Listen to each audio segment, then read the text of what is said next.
Seems like the internet is going really slowly today. Oh, there we go.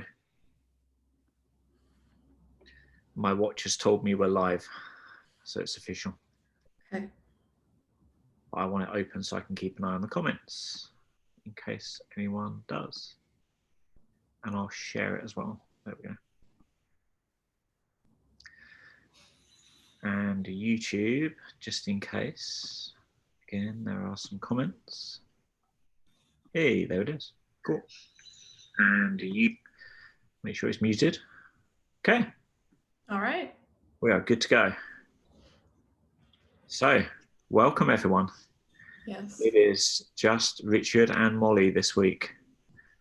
Sad and lonely. But obviously he's not going to be watching, but it is Ryan's birthday today, so he does have a good excuse.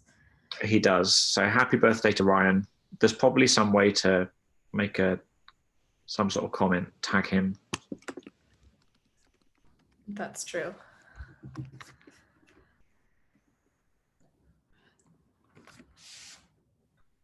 There we go.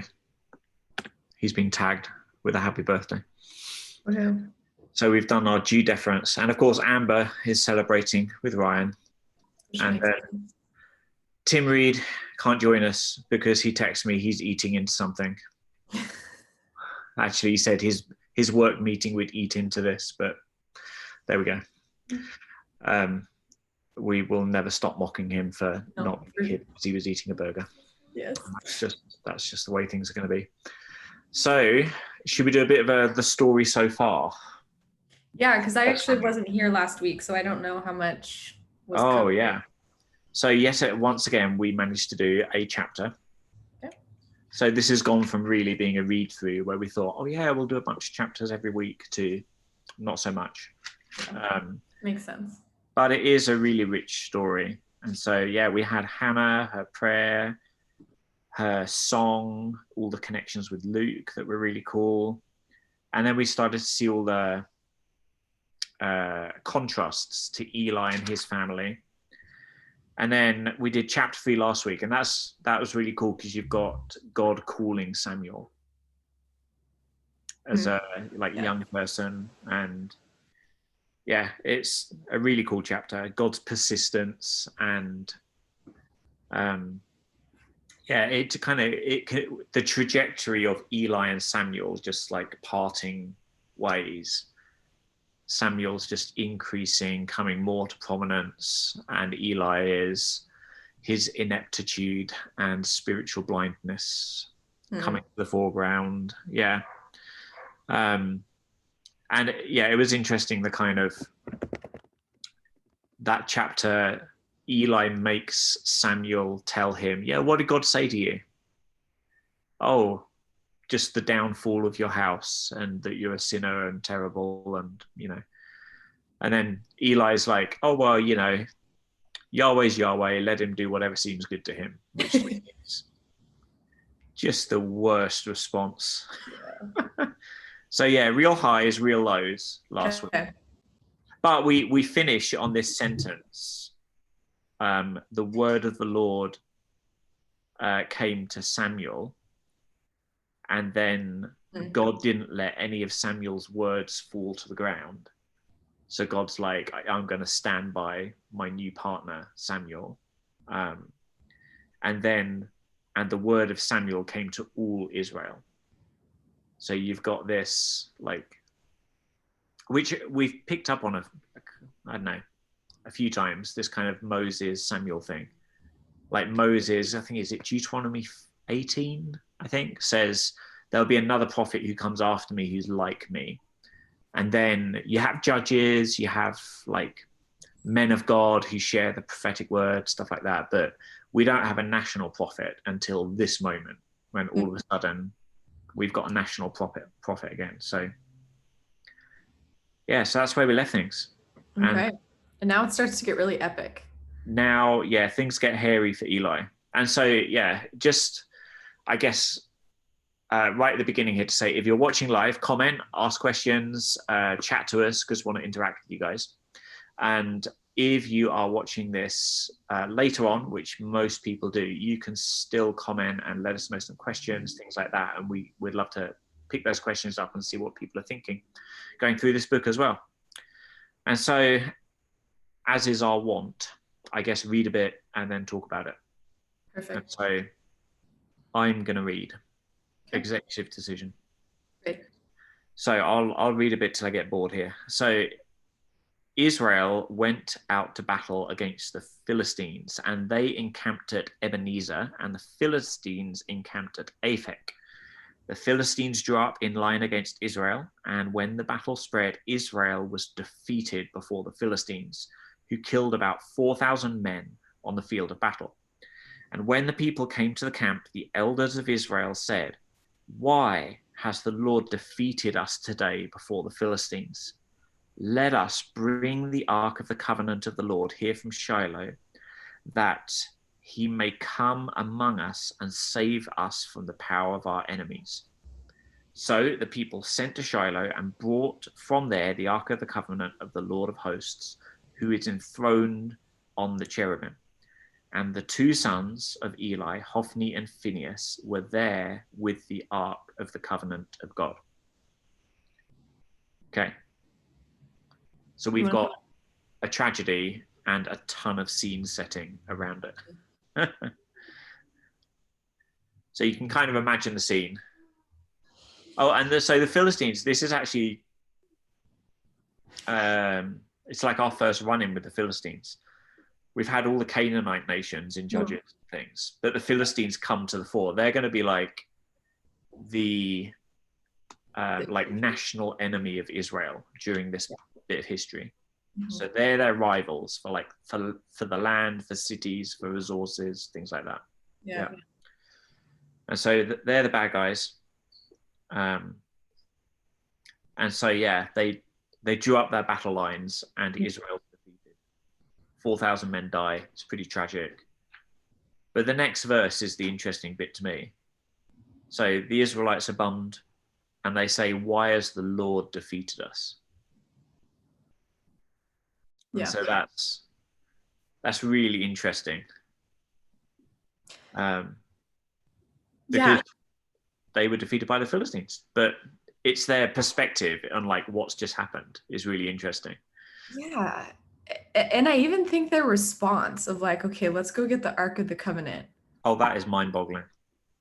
Yeah, so maybe I'll slow down. Maybe you share why you think it's interesting that they think it's God, and then I'll kind of start going in on the... Yeah, the whole God thing is, I think it speaks to their faith, actually.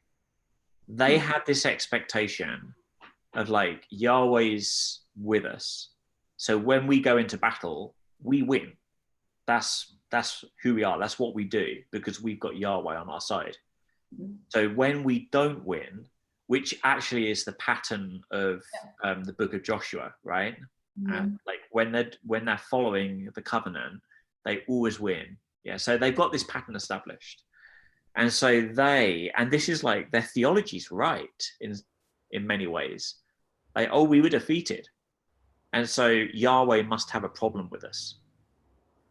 And so, although it's a tragedy, they rightly read the situation at this point, which is good. Like, that's good for them. They've learned from their history. They've learned from what Yahweh's done. They've learned from the Torah, the law, the covenant. Like, yes, this shouldn't be happening. And so Yahweh's got a beef with us. Like, there's a problem. But then, well, and we know what the problem is. That's the interesting bit, the way that the artistry of the telling of this story that's really interesting. So we know that the problem is Hophni and Phinehas and Eli. Mm-hmm. Like that's who God's got a problem with. So we know what the problem is. And that's really interesting that nowhere in here do they say anything about the problem. Right. Right. But yeah, their response is like, let's go get the ark. Yeah. What's going on there? First of all, yeah, I think you're right in saying that they're aware, but they're almost aware reactively. Like, they're not proactive in their approach towards things. And I think that has a lot to do with Eli and Hophni and Phinehas's influence, but they seem to respond after the fact, which just shows a lot of immaturity of like children usually respond after the fact. Like they do something and then they receive a consequence and then they're bummed. Whereas the more you know, grow up, the more you're aware of like making proactive decisions to not get yourself situations that cause punishment. So I think it's interesting that Israel's looking like a child in this situation, but also I think it's weird that they want to go get the Ark of the Covenant because the Ark it contains the very law of God, which Israel was supposed to be following, which kind of got them into this mess in the first place. So they're not willing to follow and obey the law, but they are willing to recognize, okay, we need to go get the Ark of the Covenant that contains the thing that we haven't been doing, because maybe like by carrying it back with us, we'll amend or appease God in some way that will keep him satisfied or happy by saying, oh, we remembered you, we remembered your presence, when in reality, he's after the heart of his people obeying him, not after the act of holding the thing that they're supposed to be, that holding the thing that's holding the thing that they're supposed to be following, if that makes sense. Yeah, yeah. Because I hadn't thought about it from that angle, but there's a huge irony in that. Because I'm trying to think like, is there some genuineness? Like, because they also like the ark is God's throne. So by bringing that in, they're like, oh, maybe Yahweh's not with us. Maybe if we bring his throne and put it in our midst, we'll be doing the right thing and like actually making sure Yahweh's with us. Which is, yeah, like kind of okay, guys. But part of me also wonders, are you just trying to like twist God's arm? Yeah. Like, man, Yahweh hasn't gone with us. Well, let's bring the ark, then he won't have a choice. You know, I'm not sure, but and maybe it's also bringing the law, bringing like let's put the covenant in our midst, like you say. But whichever way you think what could be going on, the thing that's missing is every single time in their history that they've been defeated and Yahweh's had an issue with them, it's been because there's been some sin, some problem, some injustice that's not being dealt with. So it's like the penny drops with them that Yahweh's got an issue with them. And they can only understand that from their history. And yet the flip side of that coin ought to be what's wrong? What do we need to repent of? Right. Right. And there's no impulse to repent. It's like, guys, yeah, it just, but like you say, it's under Eli's reign. Yeah. And Eli's heart with Yahweh is like dysfunctional at every level. And so you can see how his leadership has influenced the rest of the elders of Israel here, which is, I mean, that's a huge lesson, you know, for leadership. Absolutely. Yeah. Yeah, you seem So to be whatever they did the wrong thing. yeah, you seem to be having a little bit of a nicer perspective towards them, so maybe we should go with yours. I don't know. I think it's actually it's hard to know exactly what they were thinking. Yeah. But whatever it wasn't the thing they should have thought. Right. Exactly. And that's the bottom line. They should have thought, where's the sin? Let's deal with it. Like, what's the problem? Yeah. Yeah. Oh, Akin has got a question. So Akin, just to let you know, he's a really cool guy. He went to the Bible college in York, and so we crossed paths there. And oh man, I'm going to mess this up from memory now. He may be in Nigeria. Can't quite remember, but yeah, he does ministry. Okay, Like cool. So yeah, cool guy. So he says his audio might have gone, but if you can hear us again, Akin, hi. And so, is it fair that God takes the sins of the priests on the entire nation? So that happens over and over, right? Like you think about the book of Joshua, but like thousands died because of one person's sin. And so, yeah, I think this is really interesting. I have an answer I standardly give to this sort of question. But before I go on autopilot, I want to chuck this one your way, Molly. What do you think? Like, is it just for Eli, Hophni, and Phineas's issues to cause pain Well, it's 4,000 people so far, but 30,000 are going to die in the next paragraph. And the nation loses the ark and its leadership and is plunged into a pretty bad period. Mm-hmm. Well, Just to okay. make the question, what I like to do is give you a question and then make it even harder Right. And while more you're thinking of detailed how so I to get answer. more. Yes, that's a really good question. Um, I think I would respond in a few ways. First, in God's character is that he is just. And so I my posture is to trust the one who judges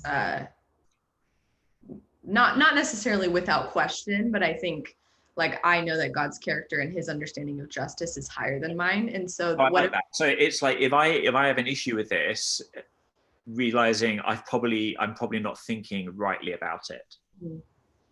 so So, yeah. so it makes you want to dig a little more deeper.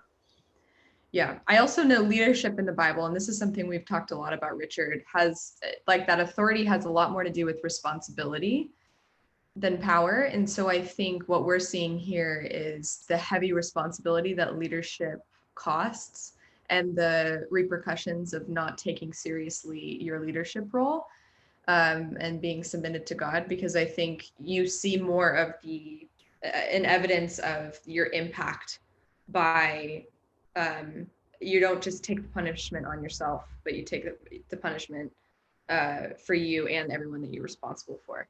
Yeah. So I think, yeah, emotionally, it seems a little bit unjust. I also have to say, like, I think that I think maybe there's a level of ignorance for the people, but I don't think that they know the covenant too. Like, they can choose to submit ultimately to Yahweh, especially if their spiritual leadership, like the priesthood right now, is not following in the laws and in the covenant of Yahweh. They still have a responsibility in the relationship with Yahweh to uphold the law as a Israelite. So I think that just to assume that they're so ignorant to the point that they just get washed up with beneath Eli's consequences is maybe a naive approach. So those are kind of like the three things I would start with off the top. What's your autopilot? So that's good. I can just supplement what Okay. you said, and so yeah, I think because it's interesting when we think about the justice of what goes down here. It's easy for us to think, oh, God is trying to punish them, but actually they are defeated. But nowhere is God saying here that he's punishing them. He says he's punishing Eli. And actually, doesn't frame it as punishing Eli. He says, "Hey, Eli, you're a bad apple, and you're ruining the stew. I don't know what kind of stew you put apples in. We'll mix metaphors. I'll see how many more metaphors I can get in this." And so he's like, "You've got to go." But the thing that needs to go as well is your heritage, the influence. Like, we need to purify. And it's one of the things, the way God interacts with these ancient cultures, speaking their language and trying to get through to them on terms that they understood within their kind of cultural milieu, so often was to do with military defeat and life and death, and whether you could flourish or not. Do you have enough food to eat?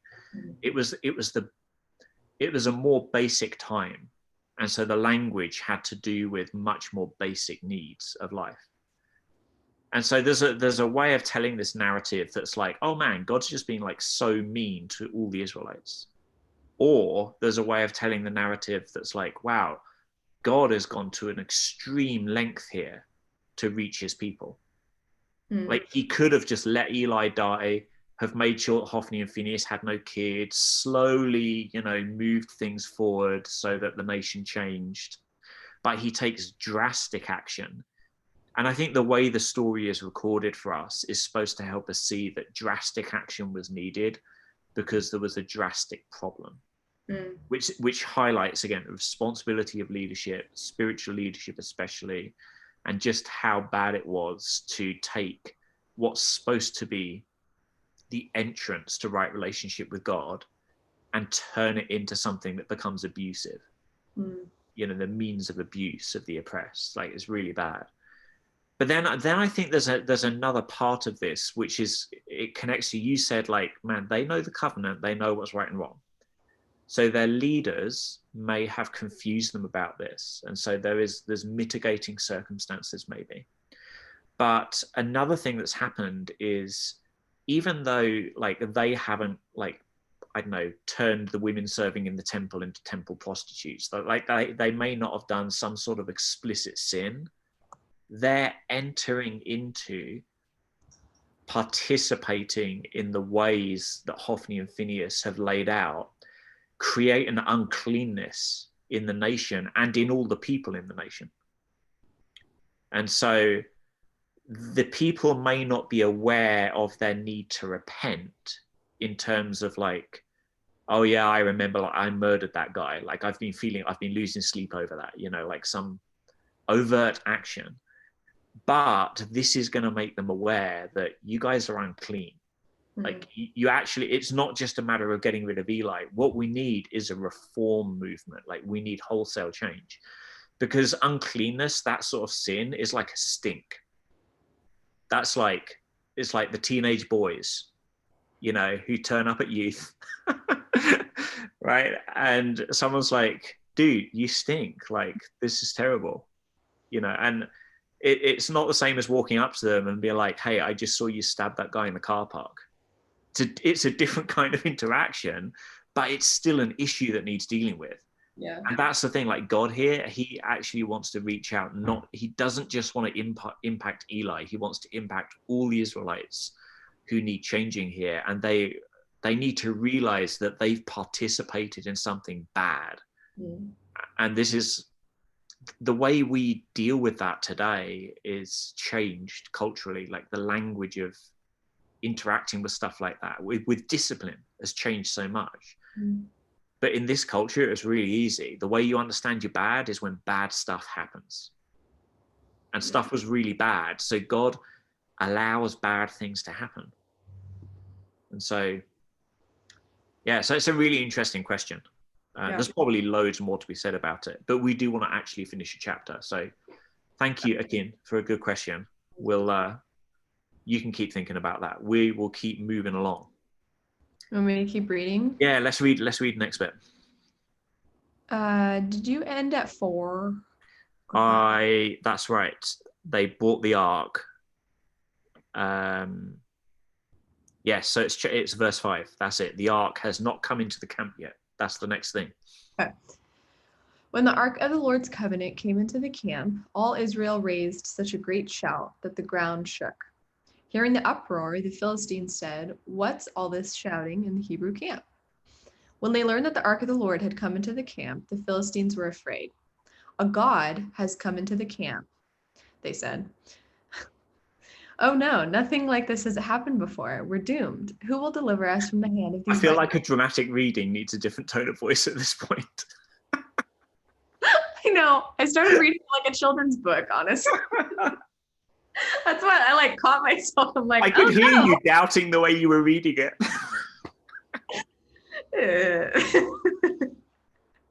Anyways, okay. They are the gods who struck down the Egyptians with all kinds of plagues in the wilderness. Be strong, Philistines, be men, or you will be subject to the Hebrews as they have been to you. Be men and fight. So the Philistines fought, and the Israelites were defeated, and every man fled to his tent. The slaughter was great.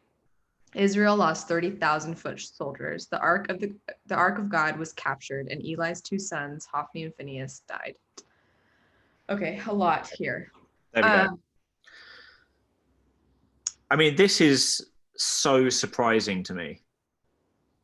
Like, I have Joshua and the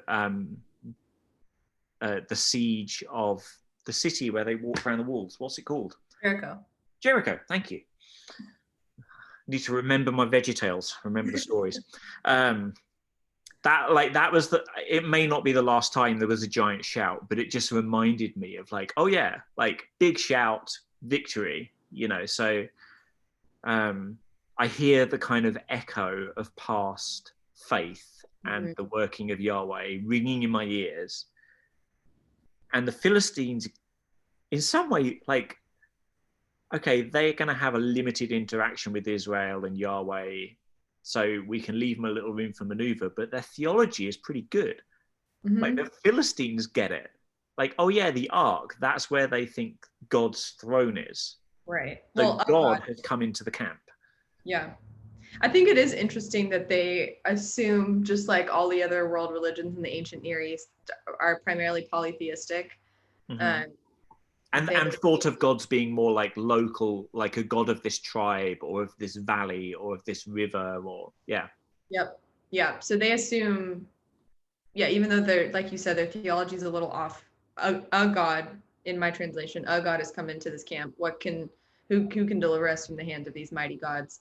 But they remember, just kind of like how Israel is called to remember the God that delivered them out of Egypt. They're also familiar with the story, which would have been a couple generations, several generations past. Yeah. So the Philistines' generations are passing down the same testimony of who this Yahweh is, to say, like, oh, remember what happened to the Egyptians all that time ago, where the plagues just absolutely took them out? Like, Yeah. we're familiar with this Yahweh Yeah. God. And Uh, it's, you're right, because we read this and we think like, oh, like God's walked in your house and he wants to fight you. The like our Western modern Christian conception of that sentence would not be like, oh, maybe I can resist, maybe I can fight back. yeah. But yeah, for these guys, there's a possibility, but they are like super scared because they're like, whoa, but this is the God that beat up all the gods of the Egyptians. Mhm. So he's like the Bruce Lee of gods. Like he really kicked butts. Yeah. Yeah. And so, they've kind of within their worldview, they've grasped hold of something, but then their response is bizarre. Like, I mean, Egypt is this major, major world power. I mean, it's really one of the first superpowers, Mhm. um, and the longest running superpower in the ancient world. And so, oh yeah, this god beat up like the biggest, baddest gods around. So what are we going to do? Should we not fight this battle? Like, think of the options. Like, maybe we need to call him back up, get some other gods involved. Maybe we should go back home. Maybe we just shouldn't fight here today. They just have, uh, and it pushes them towards this courage and confidence of like, Yeah. we can do this. We're just going to have to double our efforts. And I'm like, where does that come from? That is so weird to me, especially because you never see Israel respond this way with this kind of like, let's just try harder, which I'm not sure what to make of. Maybe not being as darn proud as the Philistines were is no bad thing. Yeah. Um, Well, I feel like their pride is manifested in other ways, because I would agree we don't blatantly see Israelites respond this way, but their actions do speak to being influenced by the way in which the Philistines and other superpowers like the Assyrians and the Babylonians rely on their own strength, mhm. because they later on they're going to say, like, we want a king like those other nations, and they kind of look to the left and the right and get distracted by the way the other nations are succeeding from a military perspective. So it is interesting to see how the Philistines respond during threat, because I think they have more of an influence on Israel when Israel's having a bad day or a bad generation. Like, I think it's interesting to see the influence that they could have Yeah. on. Do you know there's an interesting theme that's going to appear in the book? Okay, so think about David and Goliath. So Goliath comes on the scene, okay, and there's a similar sort of situation like, whoa, someone brought out the super weapon. What do? Hide. Hmm. Until David comes along, man of faith, who pushes into it. You think of like David and Jonathan, and Jonathan's like, oh yeah, like I'll climb up there and go kill those guys. I'll go to war against those guys. Same sort of thing, like courage in the face of danger kind of thing is, I don't know, it's being extolled. But for Jonathan and for David, it really explicitly states that their confidence was in Yahweh. Mm-hmm. Whereas for the Philistines, it's more of a, well, guys, we're just going to have to try our hardest and roll the dice. Mm-hmm. So it's kind of a wish that they will win, Mm-hmm. but it's not grounded in anything. So there's an interesting difference, Mm-hmm. but it's interesting how it does keep reoccurring through the book. Yeah. First Samuel and Second Samuel, that we get this opportunity to have courage or faith replayed over and over. But actually, the first ones who show this quality are the Philistines. Mm-hmm. And it's, yeah, I don't know, it makes me wonder, think about those proverbs and psalms that talk about God's ability to like move kings and shape nations and things like that. Like, is God enabling them to have courage in the face of, like, yeah, guys, I know it's my ark and my covenant down there, but you can take them, you can take me, it's okay. Like, does he stir them up? It doesn't say. I don't know. It'd be really interesting to know. Yeah. But And something weird is going on. yeah, that gets more into the there was a class at the school I attended undergrad at Biola called Divine Violence in the Old Testament, and it kind of goes into like, how does God's hand have a part to play in the different wars? Like, is he switching sides? And I think it even brings me back to that moment at the beginning of Joshua where the angel of the Lord appears and they're like, whose side are you on, us or the enemy? And they're like, yeah, no. It's the wrong answer. Question. Like, you can be on Yahweh's side, but I'm not choosing sides. That's kind of just what it brings me back to, is like, where is God's hand in it? It's like, no, that maybe that's the wrong question. Yeah. Which is interesting because we already know Israel's assessment of their first defeat is Yahweh is against us. So you can only imagine now the second defeat, their assessment again is going to be not Yahweh has failed, Yahweh wasn't strong enough.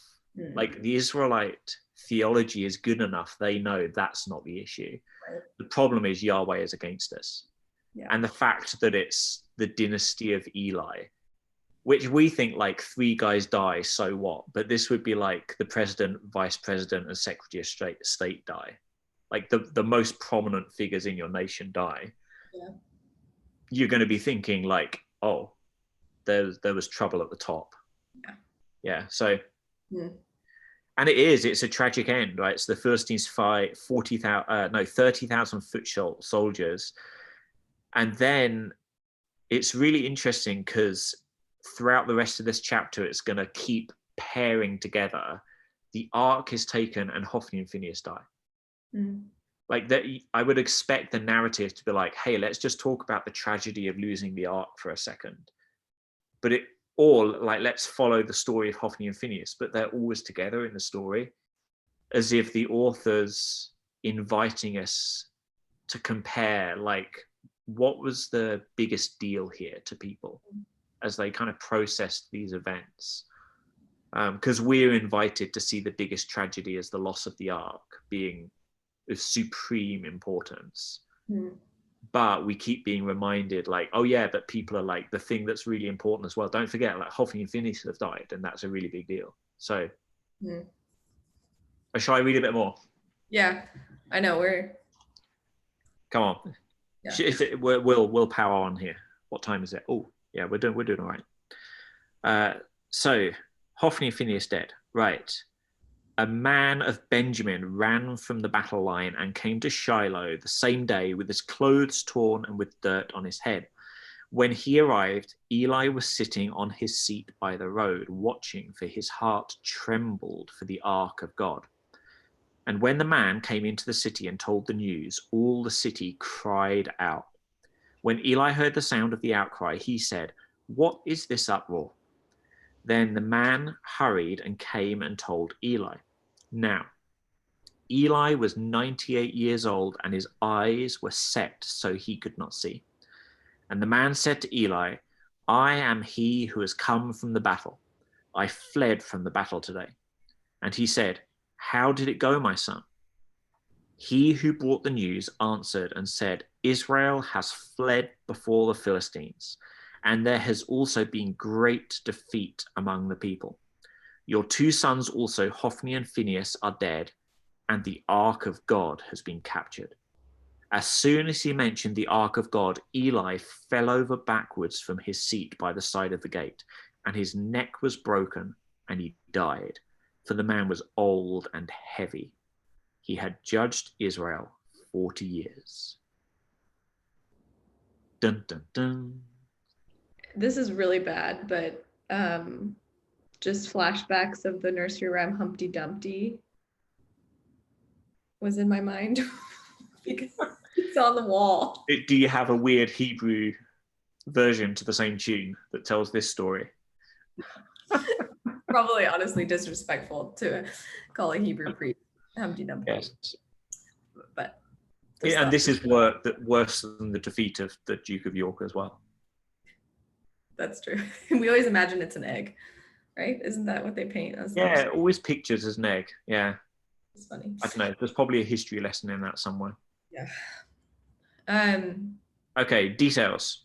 Yes. So we got the guy, and the guy is clothes torn, dirt on his head shows a state of grieving. Yeah. So putting dirt on your head was a way of being like, oh, I might as well be buried in the grave right now. That's like that's how bad stuff is. Usually it says sackcloth and ashes, so just the same wording, different wording, same deal. Yeah, same idea. And it's interesting that Eli is sat by the road watching, and I wonder, like, what's he watching for? But it says, like, the thing that he's really trembling for is the ark of God. Mm-hmm. Now, this is interesting. You know how I said you've got, like, the ark and Hophni and Phinehas keep being mentioned together? Apart from 2 times, and it's both to do with Eli. And, like, the Eli's dynasty's view of things. Mm-hmm. And it's interesting because he's not trembling for his sons. And so there's all sorts of weird stuff going on. Like, if my sons went out to battle, I'd be trembling for them. Unless my relationship with them, they were so disowned, so unvalued by me now, that I didn't really care so much what happened to them. Yeah. And Eli's sort of resigned himself to God's gonna bring downfall. And in the midst of him processing what God said to him, he hasn't made his peace with it in a good way, but he's resigned himself to it. He hasn't made his peace by processing it and responding to what God said. He's not repented, but he's resigned to it. But he's still concerned about the ark of God. And it's almost like this irony. Like, at the end of your life, finally, you're caring about the thing you're supposed to care about, but it's too late. You know, you're not doing, you have not done a thing to actually secure the ark. You've allowed it to go all the way, because he allowed the ark to be taken out of the city. He's in charge. So he's like, he knows God wants a showdown with Hophni and Phinehas. Oh yeah, sure, take God down to the battle lines where Hophni and Phinehas are. So it's almost like we've got Israel and the Philistines lined up for a showdown. And then, but actually bringing the ark is like, now there's another showdown. Now Hophni and Phinehas and God are there for a showdown as well. And it's like, Eli knows there's going to be a showdown. He's just hoping the ark won't get taken. It's just so dysfunctional. Just shows how warped his values are, his view of family, his view of God, his view of his own responsibility, of his ability to, throughout the course of his life, to have actually done something to avert what's just happened. Yeah. And that's interesting, because he's gone from being someone who doesn't see so well to now being totally blind. So this progression of just like, you, like, whatever station God and morality and truth are broadcasting on, you're not picking it up, Eli. Yeah. It's sad. It's really sad. Because his neck broke. I mean, yeah, he was sitting on a chair. So get the Well, and hunting. oh man, the wordplay here is amazing. So he's sitting on, it says a chair or a seat, but actually the Hebrew word is the word for throne. Oh, really? Oh, how So, funny. so the ark, God's throne, has been taken. So God's been dethroned, and Eli is Eli dethroned. pulled off his throne. So the falling of Eli from rule coincides with that throne being taken, and Eli is heavy.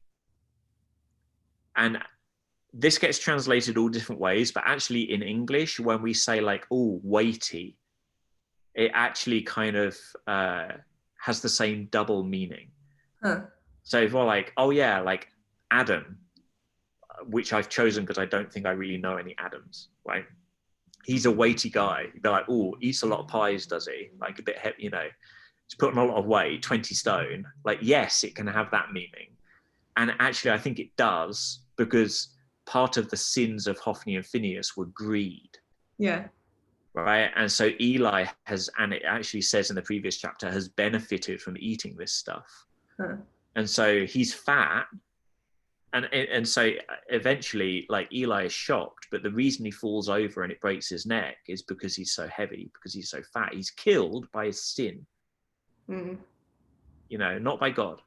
Yeah. But weighty can also mean like if I say Adam's weighty, you might be like, oh, like influential, like a person of like honor or an important person.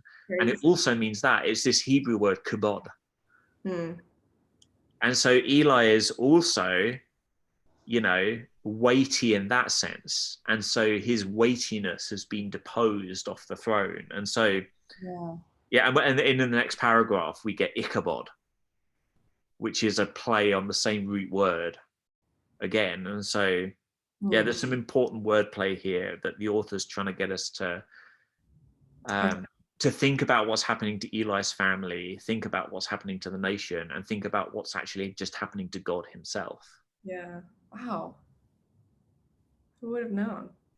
I Yeah, just English pulled up. English. It doesn't do it for us. English, I know. And not as much as Hebrew.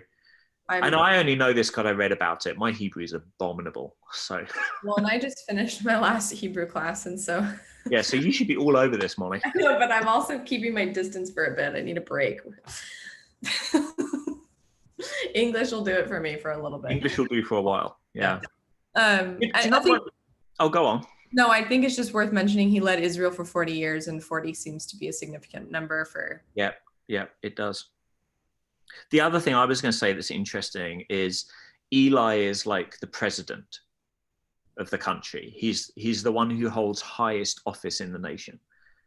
And the young man running from the battle runs straight past him, sat at the gate, into the middle of the city. Doesn't engage Eli. And then there's uproar, and Eli actually has to call him back. He'd be like, "Hey, tell me." Oh yeah. And one of the things that Eli is being pictured at is this person who is not wielding his leadership and his influence well. And so this is like the ultimate, like the worst national tragedy has happened. Mm. Who do you go tell? Well, why there's no point telling the president. We'll go tell the people. Yeah. It's like his position in the nation, like everyone knows, he's not going to be helpful to them. They've completely lost faith in his leadership. His leadership. And so that's another interesting little detail there. Or should we do the last paragraph? Yeah. Yeah.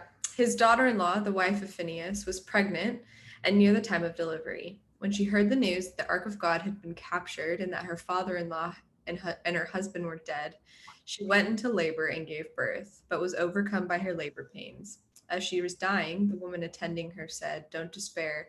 You have given birth to a son." But she did not respond or pay any attention. She named the boy Ichabod, saying, "The glory has departed from Israel because of the capture of the ark of God and the deaths of her father-in-law and her husband." She said, "The glory has departed from Israel for the ark of God has been captured." So this is, I mean, I think this is even interesting too, as we parallel the birth of Samuel and the birth Yeah. of God. Like this 3, 4 verses are devastating. I mean, she basically goes into labor because of stress, because she's just heard the most horrific news and then can't even survive childbirth. And then names her son, which names are extremely significant back in the ancient Near Eastern time period, and basically just calls it as it is. Glory departed from Israel, not just because the ark of God is gone, but because of the choices that have been made to allow Israel to be in this type of situation. And that is just in stark contrast to Samuel, who's birthed into covenant, who's birthed into promises, who's birthed into a woman who starts out crying, dedicates to the Lord, and is now like rejoicing and dedicating him back to the temple. And he's going to be a man of God who spends his whole life serving him. So I just think it's interesting that the end of this chapter and the beginning of chapter 2 are kind of like contrasting against each other, with a one Yeah, victorious birth and yeah. one devastating birth. Like this Hebrew word kabod, this kind of weighty honor, importance, everything the last chapter said about Samuel, you'd be like, oh yeah, he's getting all the kabod you want. Like his Right. importance is just going off the charts, but it doesn't say that about him. Right. So like we kind of see in the background this young man, or probably really still just child, who's actually got importance and influence, and everyone hangs on his word. And then you've got Eli that no one cares about. Yeah. Yeah. So, do you know? I just remembered something else. I got to mention that this is so cool. So do you remember what happens next when they try to put the ark in the Philistine temple? Do you remember that bit of the story? We haven't read it yet. And they have a statue of their god Dagon in their Okay. temple, and the statue of Dagon keeps falling down before the ark, and they get really frustrated. And then eventually, it's such a big statue that it falls over and its head breaks off. So we're invited as we read the story to actually compare Eli to Oh, this interesting. false god Dagon of the Philistines. And Interesting. actually, what God's doing with Eli is similar to what God's doing with Dagon, Huh. saying, "You ain't nothing, son. You Yeah. have no kabod. I'm the God here." So yeah, that's just another interesting little tie-in to a couple of chapters time.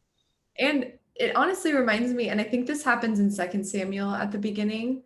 So not to jump too far ahead, but there's this moment where the Ark of the Covenant starts to fall and they grab it and try and Oh yeah, stick their hand to catch it so that it doesn't hit the dirt.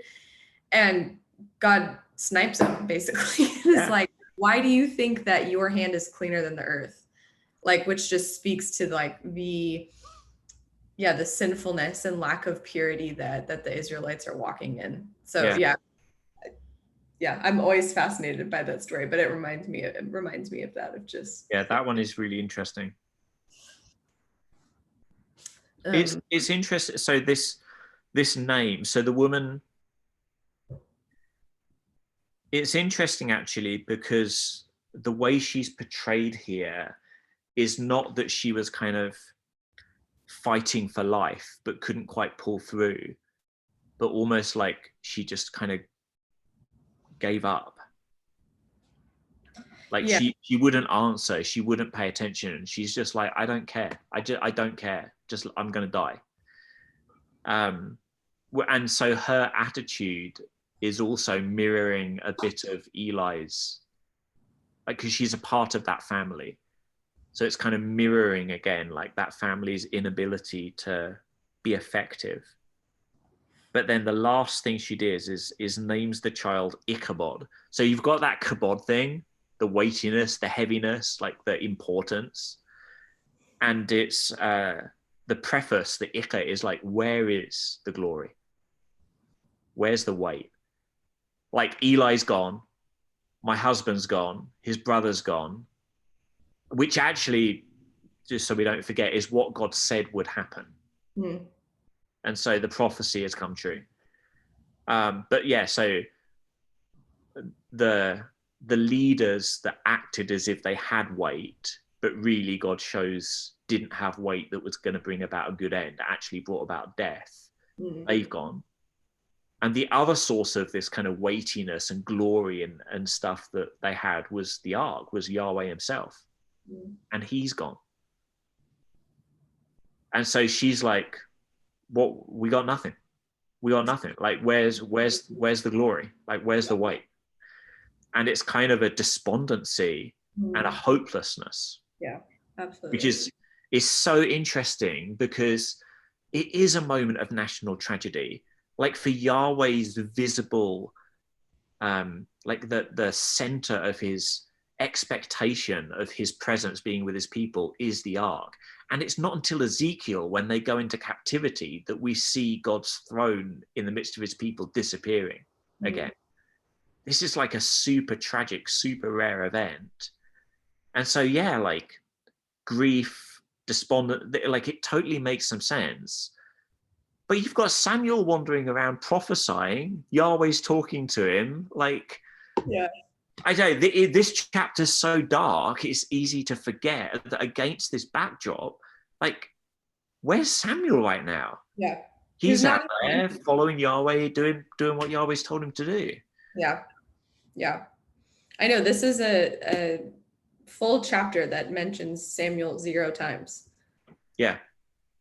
And it's, I mean, again, like, we got to like stick to the chapter we're doing, but what's going to come next is, it's interesting because Samuel's going to do quite a lot, but it's not until David's reign is getting really much further along in the story that the ark gets brought back. And so Samuel gets something. He's not like, hey, you guys insulted our national pride. We need to go to war against these Philistines and get the ark back. Like, Samuel, Samuel doesn't seem fussed about the ark. Right. Although it's not like he doesn't care about it, but it's not a priority for him to restore the ark. So it's an interesting, and some of that's probably to do with like Shiloh, where the ark was kept, was probably sacked by the Philistines at this point. It's not mentioned in the text, but Shiloh's never mentioned again as a center of worship. When Samuel returns on the scene, instead of ministering from Shiloh, he ministers from his hometown, Ramah.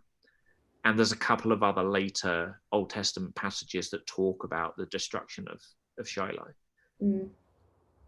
So it's not just that the ark's gone, but actually the cultural center where they felt like they could come for hope has gone. And Samuel doesn't try to restore even Shiloh. He's just like, oh, I'll go do it. Like, Yahweh can be Yahweh somewhere else. Like, that's okay. Yeah. So I don't know. I think it just shows how cool Samuel is. Yeah. And I think models very early what being in the presence of Yahweh and trusting him and depending on him and being submitted to him can look like, of being, in the midst of national chaos and still have capacity to trust in the one true God Yahweh, even if it sounds like despair is inevitable or despair is their new reality, like this woman. Yeah. Which actually is an encouraging thing for even right now, of like, are we going to trust and submit and to our one true God Yahweh, or are we going to be distracted by the despair that surrounds us, which is legitimate and devastating. And the cool thing for us going in, like, the next couple of chapters are going to answer that question. Like, when things look really bad, where's Yahweh? And that question, it's been, Ichabod throws that question in our lap.